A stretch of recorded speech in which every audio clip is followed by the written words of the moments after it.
They're showing you who they are. But you keep rewriting the script. You keep adjusting the lighting, changing the camera angle, trying to recut the film into something noble, something worthy, something easier to love. But the raw footage doesn't lie. Their actions aren't accidental. Their patterns aren't mysterious. What you're witnessing is not confusion. It's clarity. Repeated mistreatment is not a misunderstanding. It's messaging. And every time they dismiss your needs, every time they twist the narrative to make your hurt the problem, every time they act like your boundaries are an inconvenience, you're being handed evidence. Not assumptions, not intuition, evidence. And what you do with that evidence determines the trajectory of your peace. They're not hiding.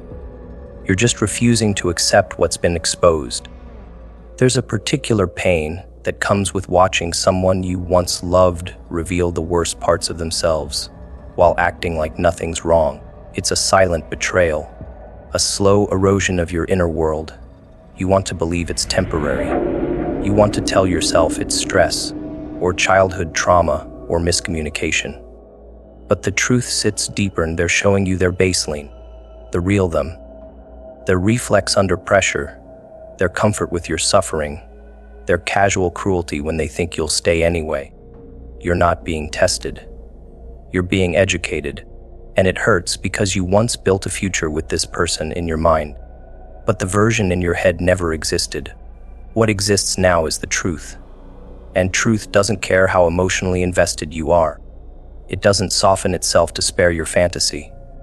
One of the most dangerous decisions you can make is to interpret a pattern as a phase. They speak over you once, you let it slide. They weaponize your vulnerability. You call it a bad day. They ghost, then return like nothing happened. You call it healing. But this isn't healing. This is harm, repackaged, sanitized, made palatable by your empathy. They don't change because you keep giving them rehearsal space. You keep letting them audition for a role they were never qualified to hold. But this isn't theater. This is your life. And every time you let the scene continue, you betray yourself a little more. Eventually, the audience leaves. Your soul leaves. Only the performance remains. They aren't inconsistent. They're precise. Precise in their manipulation. Strategic in their emotional timing. They know when to withhold and when to charm. They know how to spark just enough guilt to keep you emotionally invested. This isn't random. This is control disguised as love. And the most sinister part, they make you question yourself. Was I too sensitive? Did I overreact? Maybe they didn't mean it. But deep down, you feel it in your body before your mind can rationalize it. That tightening in your chest, that drop in your stomach, that feeling of being on edge even in their presence. That's not paranoia. That's your nervous system catching what your heart is still trying to deny. They are who they've shown you. Consistently, repeatedly, unapologetically. There's a moment where self-respect becomes louder than hope. It doesn't arrive in rage. It arrives in silence, in stillness, in the quiet realization that you are no longer confused. You just don't want to face the truth, because facing it means changing your behavior. And changing your behavior means giving up the fantasy, the version of them you imagined, the version you argued for, the version you hoped they would grow into. But they are not that version. They are the person who continues to show you they can't hold your trust, your love, your vulnerability. And they're not hiding it. They're handing it to you on a silver platter. And with every repetition, they're hoping you'll accept it as normal. You keep catching them mid-pattern, and then talking yourself into forgiveness. That's what they're counting on, that your heart will override your history, that your longing will overpower your logic. They rely on your belief in second chances, third chances, infinite ones. And because you're loyal, because you're tender, because you're wired to believe people can change, you become predictable. That predictability is your weakness. They don't fear your boundaries. They wait them out. Because you don't enforce consequences, you extend timelines. You mistake pauses for progress. And all the while, they're showing you who they are. They don't need to say it. They've built a resume of behavior. It's right in front of you. And if you ignore it again, don't call it love. Call it what it is. Self-abandonment. They are not confused about what they're doing to you. They're just comfortable doing it. Comfort breeds entitlement. And entitlement creates monsters who feel no remorse when they hurt people who stay. You taught them that they could harm and still have access. You didn't mean to, but that's the outcome. They don't fear losing you. They don't believe consequences apply. Why would they? You've shown them that pain doesn't shift access, and now the burden is on you, not to teach them who to be, but to show yourself who you've become while trying to love someone incapable of reciprocating. The question now isn't whether they'll change, it's whether you will. You're not asking for too much. You're asking the wrong person. You're asking someone who sees your depth as a resource, not a relationship.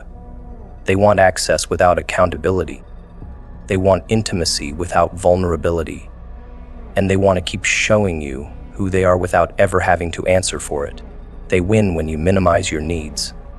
When you tell yourself you can make it work with less, but less never sustains more. Less only shrinks you, and you've been shrinking for a long time now. What started as patience has become permission. And the longer you stay, the more you teach them that you're okay with the dynamic, even when it's killing you softly. The final realization won't come in a blowout. It will come in the quiet moments. When they lie and you don't react. When they twist the story and you don't explain. When they ghost and you don't wait. That's when it will hit. You don't need them to change anymore. You just need to honor what they've shown you, that they're not your person, that their love comes at too high a price, that you've been holding the door open for someone who doesn't deserve the invitation. And the minute you close that door, not with anger, but with clarity, that's the moment everything changes. Not them, you. They had the stage. You took away the audience. And that was the move they never rehearsed for. They spent so long curating their performance. Every word designed to manipulate sympathy. Every glance engineered to invite applause. They knew how to play the victim with surgical precision. And it worked, for a while. Because you were there, front row, clapping through the lies, standing ovation after every betrayal disguised as just a mistake. You stayed for the monologue. You waited through the intermissions. You gave them everything a good audience gives. Attention, time, belief. Until one day, you looked around and realized the show was rotten. The plot hadn't changed in years.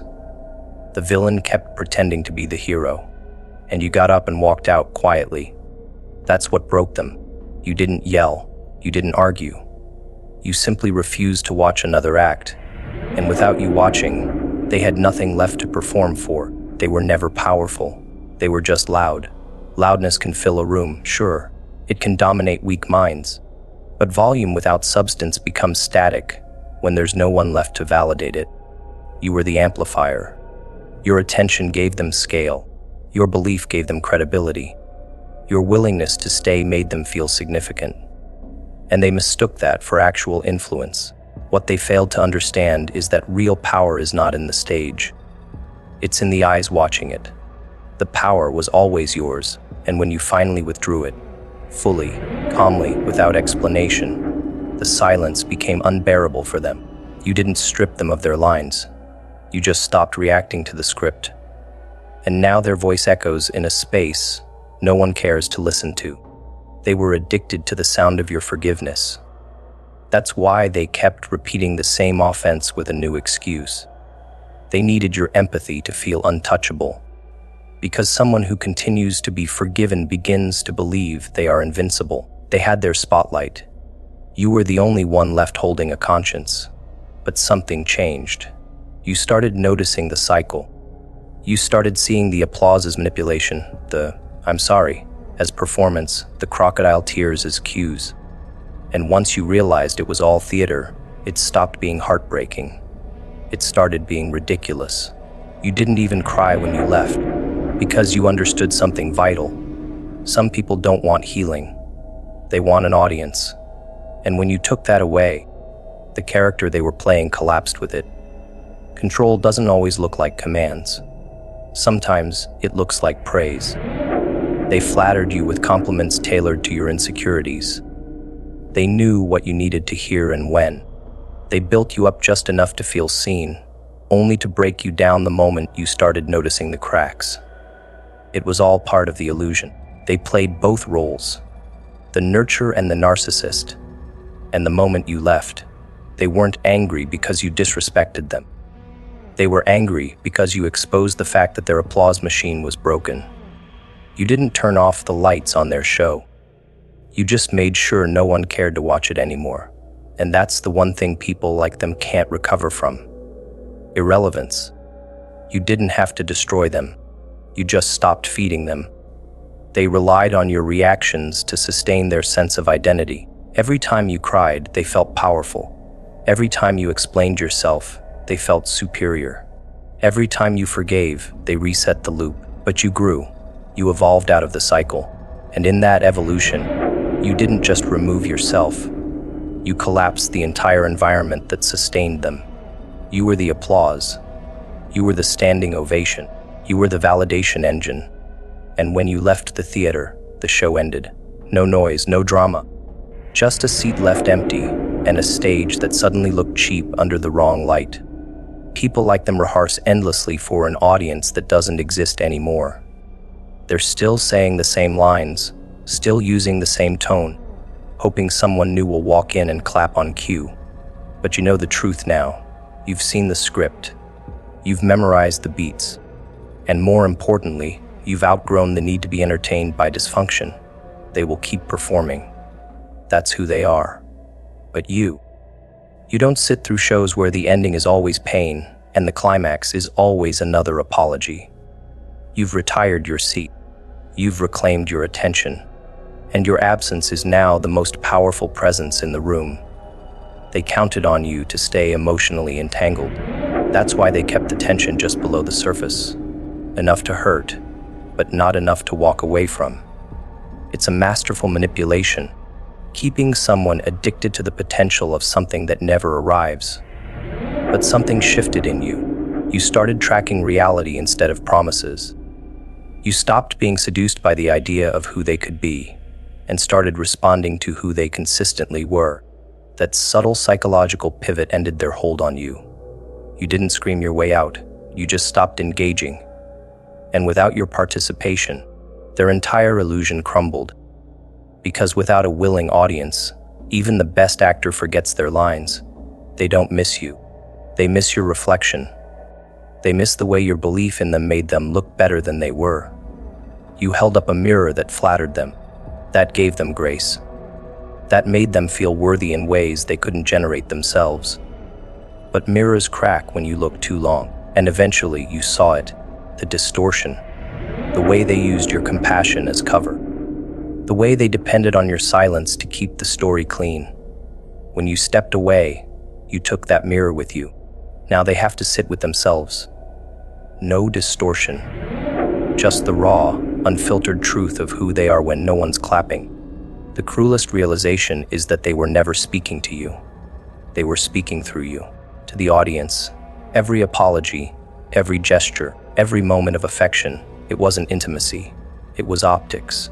You were the stagehand, not the partner, a prop in the performance. And you kept showing up, thinking you were part of the story. But you weren't. You were part of the scene. And once you stopped playing along, the illusion ended, dropped. And for the first time, they had to face what they always feared the most: an empty house. No witnesses, no defense. Just them, alone, with a script they can't sell anymore. Let others keep performing. Let others chase the spotlight. You've tasted something deeper. Peace. Wholeness, the kind of silence that doesn't ache but heals. You don't need a stage. You don't need a reaction. You've outgrown the role of emotional audience. And now, your silence speaks louder than their performance ever could. You didn't destroy the character. They'll keep playing it. But you destroyed the illusion. By walking away, you proved the performance was never worth the ticket. And without your belief, it's just a monologue echoing in an empty room.